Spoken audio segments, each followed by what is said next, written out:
Bom dia, tudo bem? Meu nome é Levi Carvalho, a gente está para mais um momento de oração aqui. Hoje a gente vai falar um pouquinho, dando continuidade ao que a gente já tem vindo falando. Para recapitular, a gente falou um pouco sobre a criação, a gente falou um pouco sobre o dilúvio, um pouco sobre alguns profetas que vieram, sobre Moisés, Isaías, né? Hoje a gente vai falar, lembrando também de falar um pouco sobre o nascimento de Jesus, sobre a genealogia de Jesus, como ele também veio para ser rei, como magos vieram, justamente magos e pastores vieram honrar essa parte do reinado de Jesus, né? Hoje a gente vai falar um pouco sobre pecado. A gente já começou falando em Gênesis ali, que devido a Adão e Eva terem desobedecido a Deus, o pecado veio, né? Isso é importante a gente saber o que é pecado, o que é essa parte dessa corrupção que a humanidade acabou absorvendo por causa do erro de Adão e Eva, para que a gente consiga tomar consciência das coisas que são necessárias para que a gente seja liberto, né? Tem uma frase de Harriet Tubman, a gente vai iniciar com ela, para iniciar nosso estudo hoje. A frase é assim, ó: libertei 1.000 escravos, teria libertado outros mil, perdão, se eles soubessem que eram escravos. Ou seja, a gente precisa ter consciência, né, de nosso pecado. A Bíblia diz que ao pregar a palavra, o Espírito Santo nos dá consciência do pecado, né? Então a palavra precisa ser pregada, a pessoa ou nós precisamos ouvir para que o Espírito Santo possa nos tocar e nos dar consciência que somos pecadores, para que nós tenhamos então como pedir libertação de Deus, né? De acordo com a Bíblia, a consciência é aquilo que nos ajuda a distinguir entre o certo e o errado. Todas as pessoas têm uma consciência, a gente sabe disso, toda pessoa tem uma consciência, porém, possivelmente, essa nossa consciência ela é distorcida pelo pecado. Se a gente não tem Jesus nas nossas vidas, se a gente não conseguiu ainda liberdade do pecado, possivelmente a nossa consciência ela é distorcida pelo pecado, isso que a Bíblia diz, né? Então a gente, quando vai vivendo a palavra, a gente vai descobrindo que, como a gente já ouve bastante esse versículo, a verdade vos libertará. Você conhece a verdade e a verdade vos libertará. Então, só que a pergunta é, você é livre do quê, né? Você é livre... O que te acontece para que a gente ouça essa frase? Beleza, a verdade vos libertará, mas vai libertar do quê? A gente é livre do pecado. Nós não somos salvos do inferno, né? Essa é uma frase interessante. Quando a gente é livre, a gente não está sendo livre, a gente ouve muito falar do inferno, mas na verdade o inferno não foi feito para as pessoas, ela foi feito para Satanás e seus anjos. Então quando você é livre do pecado. Sendo livre do pecado, o inferno não te toca, né? Então essa é a jogada. Nós somos salvos do pecado, não somos salvos do inferno. Mateus 1:21 diz assim: e dará à luz um filho, e chamarás o seu nome de Jesus, porque ele salvará o seu povo dos seus pecados. Esse é o versículo que dá base para o que eu te falei agora. Somos escravos. Por que somos escravos? A gente já leu esse versículo mediante esse estudo nesses dias, mas está lá em 2 Pedro 2, versículo 19, partezinha B, que diz assim que porquanto toda pessoa que se torna servo daquela por quem é vencida. A humanidade foi vencida por causa de Adão e Eva, foi vencida por Satanás, então todo mundo que não aceita Jesus como seu Salvador, ele é escravo. Escravo do pecado, escravo de Satanás aqui nessa terra, porque foi vencida, né? Então, o que é pecado? Pecado é tudo aquilo que Deus de antemão orientou o seu povo a não fazer e tudo aquilo que fere a aliança imaculada que temos com Cristo. O pecado é uma ação interna. É algo que prevalece no coração e, como consequência, nos leva a evidenciar atitudes pecaminosas. Romanos 6,23 diz assim: porque o salário do pecado é a morte, mas o dom gratuito de Deus é a vida eterna em Cristo Jesus, nosso Senhor. Então, o que é pecado? É simplesmente estar em desobediência ao que Deus disse.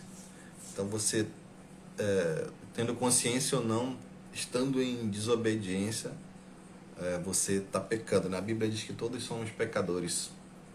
Então, devido a Adão, a gente já nasce com essa natureza, né, de ser pecador. 1 João 3,4 diz assim: todo aquele que pratica o pecado também transgride a lei, porque o pecado é a transgressão da lei. Ou seja, tudo que Deus disse é uma lei e tudo que você acaba quebrando é pecado, né? Você transgride a lei. Pecado é a quebra de mandamentos e e o maior deles é amar a Deus sobre todas as coisas e amar ao próximo como a si mesmo. Jesus deu esses dois resumos ali quando ele veio, né? Então, qual é o maior pecado? O maior pecado é justamente o problema do maior pecado é justamente Deus, né? Amar a Deus sobre todas as coisas. Se a gente não consegue ouvir a palavra de Deus, não consegue obedecer, então a gente está pecando porque a gente prova que não ama Deus. Deus fala que aquele que o ama obedece às suas palavras, né?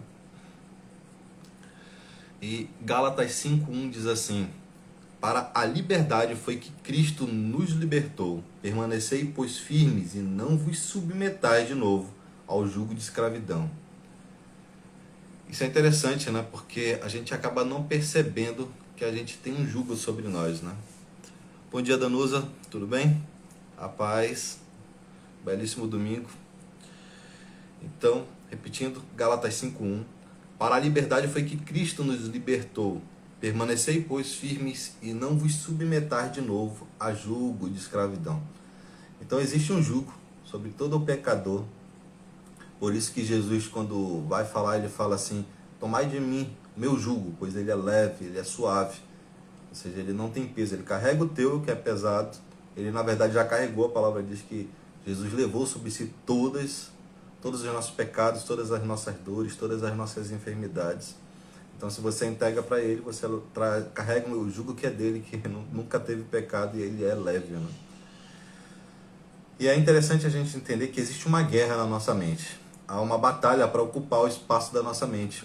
Desde que a gente nasce até o momento que a gente vai morrer, existe uma batalha. A gente vence ela tendo consciência do que é ser um pecador, tendo consciência de que é ser um filho de Deus, tendo consciência das promessas que Deus falou sobre nós, tendo consciência das coisas que Deus, de antemão, a palavra diz isso, de antemão preparou para todos os que crescem nele, para que a gente viva uma boa vida aqui nessa terra.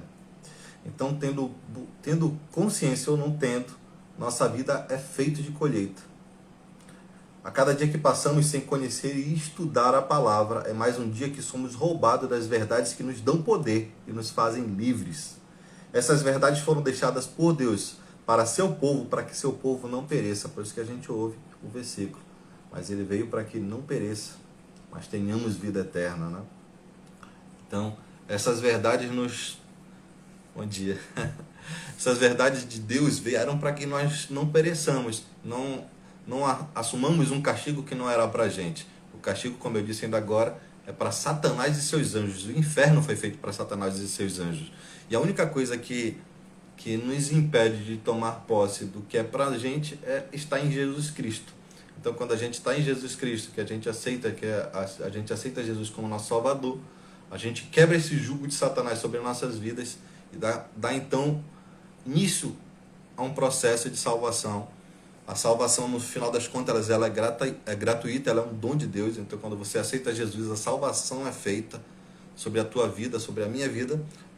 E cabe a nós a parte que foi destinada por Jesus Cristo à igreja, né? Que é a santificação. Então, a obra de salvação ela é concluída em Jesus Cristo, mas para que a gente mantenha isso, tem a parte da santificação, que faz com que a gente lute. Por isso que a Bíblia diz que os céus são tomados pelo esforço, porque tem todo um esforço de todos os dias estar em santificação, estar descobrindo o que Deus tem para nossas vidas, qual é a obra que tu tens que concluir. Assim como Jesus disse, está escrito, e ele veio cumprir, a gente também está escrito. Deus escreveu algo sobre ti, Deus escreveu algo sobre mim que a gente tem que cumprir, que foi escrito e a gente tem que andar nesse caminho que Deus trilhou para nossas vidas. Amém? Uma outra coisa para a gente prestar atenção: nossas ações são frutos daquilo que nos influencia. Tudo que nos influencia, a gente estuda bastante isso. A Bíblia fala disso, né? Mas a gente estuda bastante isso também quando vai estudar um pouquinho sobre inteligência emocional. A gente é fruto das pessoas que nos envolvem, a gente é fruto de toda a nossa crença, de todo o nosso crescimento dentro desse mundo. E isso é uma verdade. A Bíblia já dizia isso, né? Nós somos frutos de na verdade, nossas ações são fruto daquilo que nos influencia. Tudo que nos influencia acabam influenciando nas nossas ações no dia a dia, né? É impossível o amor de Deus coexistir em um coração pecaminoso. Então a gente tem que entender isso. O amor de Deus, ele vem para um ambiente de liberdade. Por isso que a gente leu aquele versículo agora, ainda agorinha. Foi para a liberdade que Jesus Cristo veio e nos salvou. Então, a lei é quem determina o que é um pecador, que todos são pecadores. A lei é quem determina que todo pecador é merecedor de condenação por sua vida de desobediência a Deus. Contudo, todo pecador que se arrepende é perdoado de seus pecados e livre da condenação. A verdade máxima é que, se não reconhecer a Cristo como seu Senhor, vivendo a sua natureza santificadora, você não é liberto. A gente estava falando sobre isso, né? Então, Jesus Cristo é que proporciona essa liberdade, e é Jesus Cristo que nos proporciona esse fardo leve. Quando a gente começa a viver o que Deus queria para nossas vidas, nosso fardo é transformado para um fardo leve. Por isso que muitas pessoas, quando você acaba ouvindo falar, falam que se sentem mais limpas, mais leves. Por isso que existe isso. Por quê? Porque Jesus tomou sobre si simplesmente essa ação de que Jesus há mais de 2000 anos tomou, quando ele falou que recebeu todos os pecados da humanidade.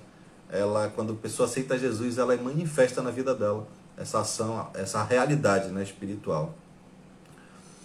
Então, a gente presta atenção, a gente falou um pouco, né, sobre isso no começo, foi acho que a segunda aula que a gente teve, sobre Adão. O que aconteceu com Adão e Eva ali, né? O que aconteceu no primeiro pecado ali? Houve um deslize de percepção. A primeira coisa que houve ali com Adão e Eva foi um deslize de percepção.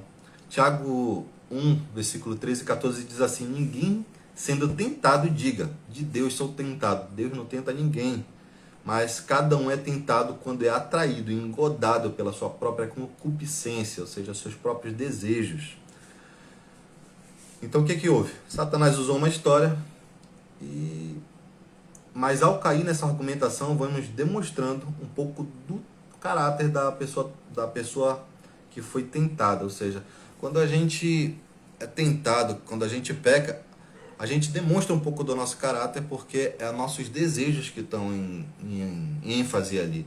Então, quando você é tentado, que você peca ou você deixa de pecar, você simplesmente está vendo ali que os seus desejos foram aflorados. Cada pessoa, ela só consegue ela só peca no que ela é tentada, e os seus desejos acabam sendo culminantes na vida dela ali naquele momento. Como a gente leu ainda agora, ela é atraída e engodada pela sua própria concupiscência, né? Eva apenas revelou o que havia de mais íntimo nela. O desejo dela foi aflorado. E nós revelamos o que está atraindo nossas motivações assim também. No final de tudo, o que realmente será revelado é a intenção que reproduzimos no mais íntimo da nossa alma. Então, quando a gente vê a história da humanidade desde o começo, com Adão e Eva, já era assim. Ou seja, por isso que Tiago revela isso, aquilo nesse versículo. Porque Eva foi atraída pelos próprios desejos delas e acabou, por causa dessa atração, levou para Adão. Adão também foi atraído pela própria concupiscência dele, porque tinha algo que ele queria ali, e no final das contas acabou caindo, né? E também é uma distorção sobre o caráter, sobre Deus. Então, é por isso que é tão necessário entendermos quem é Deus e quem nós somos nele. Deus é santo e quando aceitamos Jesus como nosso Senhor, Salvador, temos o nosso espírito recriado. A gente já estudou um pouquinho sobre isso. E hoje somos santos porque estamos nele. A gente, quando vê as pessoas da igreja falando, não, eu sou santo, eu sou santo. A gente é santo. Por quê? Porque quando nós aceitamos a Jesus como nosso Salvador, ele nos faz santo. É por causa dele, a obra é dele, não é uma coisa que você vai ficar brigando para ser santo. Não é nossos atos que fazem isso. Foi a obra de Jesus na cruz que nos transformou em santos. Né? É uma obra santificadora, como a gente leu ainda agora, que nos transformou em santos. É ele que faz tudo. E apesar de já sermos santos espiritualmente falando, temos um corpo e uma alma que precisam ser disciplinados.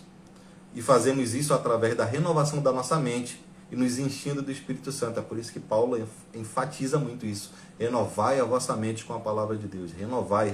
É uma obra que nós temos que fazer. É nossa obrigação. Assim como a nossa obrigação é a santificação, ou seja, uma das partes da santificação é a gente estar renovando a nossa mente, para que a nossa mente a cada dia mais seja curada através da palavra. Quanto mais nos achegamos a Cristo, mais parecidos com Ele ficaremos e mais fácil será viver uma vida de santidade. Não precisamos camuflar o velho homem com procedimentos religiosos e sim modificá-lo pela palavra. Somos santos, separados para o uso exclusivo de Deus. Isso significa ser santo, ser separado. Viver uma vida em santidade nos faz viver o seu sobrenatural. Ou seja, quando a gente percebe o que Jesus fez, quando a gente percebe essa liberdade para que Jesus nos trouxe, a gente consegue então, através da santificação, começar a viver o que Deus queria. E quando a gente vai passo a passo crescendo em Deus, a Bíblia diz que nós vamos atingindo a estatura de Cristo. Quanto mais a gente vai atingindo a estatura de Cristo, mais santo mais essa santidade que Jesus nos colocou, no campo que Jesus nos colocou dessa santidade, mais ela nos atinge, mais a gente fica parecido com Jesus Cristo. Essa é a verdade, né? E a gente vai encerrar com 3 frases, são 3 pessoas que falaram ao longo dos anos. O primeiro é um cara mais próximo, que é Luciano Subirá. Ele é um cara que hoje ainda atua, ainda está vivo. Mas ele nos diz assim: nós precisamos entender que o Evangelho não apenas remove a condenação dos pecados que nós já cometemos, mas ele nos livra do poder do pecado. Isso significa que a gente não escapa só da culpa do que já fizemos de errado, mas também que temos condição de não mais pecar. Ou seja, essa consciência, esse entender do Evangelho, a gente tem que entender que o Evangelho é o poder de Deus para salvar toda e qualquer criatura que aceite a Jesus Cristo como Senhor. Então a gente tem estudado isso para saber disso, a gente tem que se apossar dessa verdade. O Evangelho é o poder de Deus, o Evangelho é tão poderoso que ele é capaz de nos salvar, ele é capaz de nos perdoar, ele é capaz de curar qualquer enfermidade que nós temos por causa de Jesus Cristo, ele é capaz de tirar qualquer culpa, qualquer mazela que existe na nossa vida. Por isso que ele veio, para salvar. Mas a gente tem que entender que a gente precisa realmente dessa liberdade, porque o Satanás veio para roubar, ele veio para roubar, veio para estragar nossas vidas, né? A palavra diz que ele veio para roubar, matar. Ele veio para tirar nossa paz. Então é através da palavra, dessa vida contínua da palavra, que a gente vai vivendo o que Deus quer, né? Outro, um pregador de 1800 mais ou menos, que o nome dele era John Wesley, gosto muito da história dele, é um dos caras que me inspiram muito a viver a vida que eu quero viver em Cristo. Diz assim, ó: a conversão tira o cristão do mundo, a santificação tira o mundo do cristão. Então, quando a gente se converte, ou seja, quando a gente aceita Jesus Cristo, a gente é tirado do mundo. A Bíblia diz que nós somos... É por isso que tem a figura do batismo. Por que existe o batismo? O batismo é uma das obras de Deus, que é também um meio de uma... Esqueci o nome da palavra, mas ela é uma representação de que você sai do mundo e entra para o reino de Deus. Existe um versículo na Bíblia que diz que ele nos tirou do reino do pecado e nos colocou no reino da sua gloriosa luz. Então isso também é a representação do que a gente acabou de ler de John Wesley, é uma representação também do batismo, que a gente acaba usufruindo quando estamos com Deus, né? E Dennis Waitley diz assim: não é o que você é que te limita, e sim o que você pensa que não é. Por quê? Porque nossos pensamentos dizem até onde a gente consegue chegar, né? A nossa consciência diz até onde a gente consegue chegar. Se você não tem consciência, é impossível você avançar. A nossa consciência é a barreira que nos impede de prosseguir. Então a gente tem que aumentar a nossa consciência, a gente tem que aumentar a nossa percepção do que é ser um cristão, a percepção do que a gente precisa fazer dia a dia. A gente sabe, o mais interessante é isso, por exemplo. A gente sabe que o básico de todo cristão é ler a Bíblia e orar. E um adendo que a gente às vezes tem que fazer também, de vez em quando, é estar lá e fazer um jejuzinho para começar a matar a nossa carne. Só que é impressionante quanto isso é complicado às vezes. Se você reparar, muitas das pessoas, e isso eu me incluo de vez em quando isso acontece também, a gente acaba parando. A gente não lê a Bíblia, não ora, não... Isso é o básico, mas a gente acaba quebrando aí. Porque às vezes a gente não percebe, a gente não tem consciência do que está acontecendo, a gente se deixa sendo enganado, a gente acaba sendo tentado e a gente acaba caindo nessa tentação. Qual foi a tentação? Não ler a palavra de Deus, quanto a gente lendo agora, quanto mais a gente lê, quanto mais a gente busca a palavra de Deus, a gente vai ser liberto, porque a verdade nos libertará. A palavra de Deus é a verdade. Então, se a gente não faz, existe alguém por trás disso. Satanás está te impedindo de ler a Bíblia, Satanás está te impedindo de orar, porque é um dos frutos do pecado. Ele quer te enganar mesmo. Ele acaba nos enganando e a gente cai. Quando a gente às vezes percebe, a gente já tem que estar dobrando nos nossos joelhos de forma bem enfática, porque a gente já está se sentindo extremamente culpados, extremamente problemáticos. E no final das contas acaba caindo, às vezes, em pecado, porque a gente se enfraqueceu. E quando a gente não está em chamas, né? É complicado viver. Existe um pregador que falou que Satanás não é como uma mosca, né? E a mosca nunca vai estar caindo em boca de fogão que esteja quente. Então, se você permanece em Deus, permanece firme, permanece esquentado pela palavra de Deus, é impossível você ser engodado por Satanás, porque você está vivendo a palavra, né?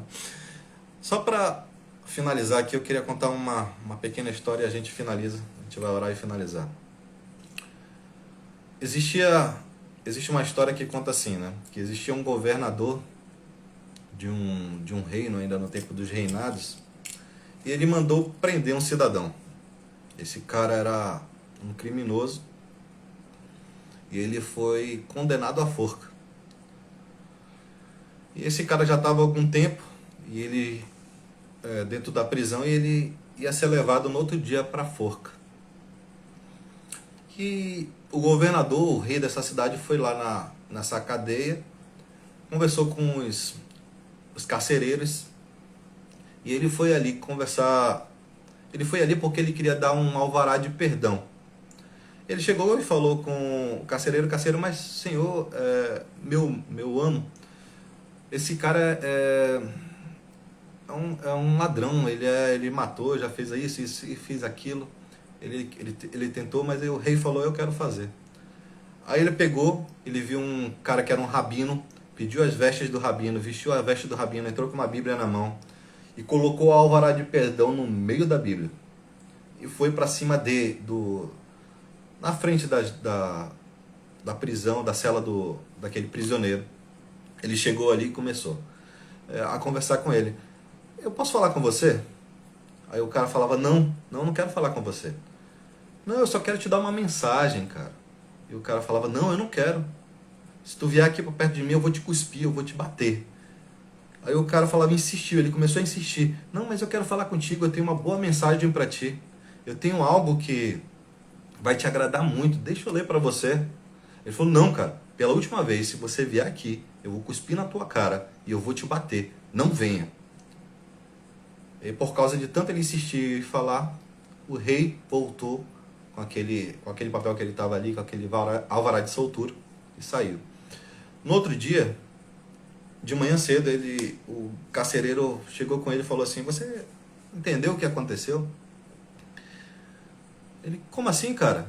Não, cara, você não deixou. Quem estava ali na tua frente era o rei. Ele estava com um alvará de soltura. Ele queria ler para você. Se você tivesse deixado ele ler, você estaria agora possivelmente em um outro canto aí do planeta. Você poderia ter ido embora, reconstruir a tua vida. Você tem noção? Esse cara baixou a cabeça e levaram ele para a forca. Quando ele chegou ali, o cara que ia cortar a cabeça dele falou assim para ele: não, mas antes de você ser morto, você gostaria de falar alguma coisa? E ele falou assim: bem, eu gostaria sim. Eu vou falar para vocês hoje, eu não estou morrendo por causa dos meus erros. Eu cometi muitos erros e eu peço desculpa a todos vocês, mas eu não estou morrendo hoje por causa dos meus erros. Eu estou morrendo hoje porque eu não soube aceitar o perdão que me foi oferecido. Então é mais ou menos isso também o Evangelho. O Evangelho é o poder de Deus para todos nós. E Deus nos ofereceu através de Jesus Cristo um alvará de soltura. Deus nos ofereceu por Jesus Cristo a liberdade dos nossos pecados. E muitos de nós às vezes não aceitamos o perdão de Deus porque a gente não tem consciência do que Cristo veio fazer aqui nessa terra. Nós não temos consciência do que é pecado, nós não temos consciência do que nós temos sendo libertos. Então, a partir do momento que nós temos consciência, a gente pode, sim, ter a liberdade. Mas se você não quer que a verdade te atinja, você não quer, então é por isso que muitos vão para o inferno, porque simplesmente não aceitaram o perdão de Deus para suas vidas através de Jesus Cristo. Amém? Vamos lá orar? Senhor Deus e Pai, te agradecemos por essa porção da Tua palavra, Senhor. A Tua palavra diz que tanto querer quanto realizar vem de Ti, Senhor. Te pedimos que a Tua palavra atinja o profundo de nossos corações, Senhor, porque ainda estamos nessa terra. Ainda a nossa consciência ainda não é perfeita, nós estamos lutando para que a cada dia possamos ter a estatura de Cristo, possamos crescer, possamos ser edificados pela Tua palavra e crescendo a cada dia, possamos nos tornar as pessoas que Tu queres e planejaste para nós, Senhor. Nós sabemos que temos um caminho a trilhar, Tua palavra diz que Tu é o caminho, a verdade e a vida. Nós temos que andar pelo caminho que és Tu, Senhor, e Tu tem algo escrito, a Tua palavra diz que antes mesmo da fundação do mundo, Tu já tinha escrito algo sobre nós, Tu conhecia a nossa história e Tu escreveu algo para que nós vivêssemos. Tua palavra diz que Tu conhece cada fio de nossos cabelos. Então, nos ajuda, Pai, a viver o que Tu queres. Nos ajuda a ter essa consciência. Tua palavra diz que Teu Espírito Santo aqui nos conscientiza do pecado, nos conscientiza do juízo, da justiça que veio através de Ti, Senhor. Então, que possamos viver, Pai, buscar essa vida que vem através de Ti, para que possamos realmente conseguir concluir o nosso papel aqui nessa terra. Te agradecemos por mais esse dia, obrigado por mais uma noite de sono agradável, obrigado por mais um dia que Tu nos proporcionasse viver. Esse é um dia de vitória, esse é um dia que podemos viver porque nós temos o hoje. Esse momento é o que nós temos, a gente não sabe o nosso futuro, mas a gente tem o agora. Então, estando nesse agora, nós Te agradecemos pela oportunidade de ouvir a Tua palavra, nós Te agradecemos pela oportunidade que Tu nos dá de viver a vida que Tu tens nos proporcionado, de viver uma vida em liberdade, liberdade do pecado, liberdade do que Satanás tem planejado para nossas vidas, viver a saúde que Tu tens planejado para nós, Senhor.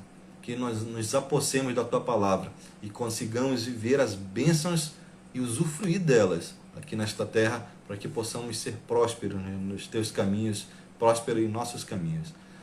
Toque nossas famílias também, que possamos ser luz, possamos ser sal, e nossas famílias possam ser atingidas, nossos vizinhos, nossos amigos sejam atingidos também. É o que Te pedimos, é o que Te agradecemos, em nome de Jesus. Amém. Um ótimo dia para vocês, ótimo dia, Danusa. Que Deus possa realmente nos encher, nos capacitar cada dia a viver a palavra dele. Amém? Beijão a todos que ainda vão ouvir essa palavra e até a próxima.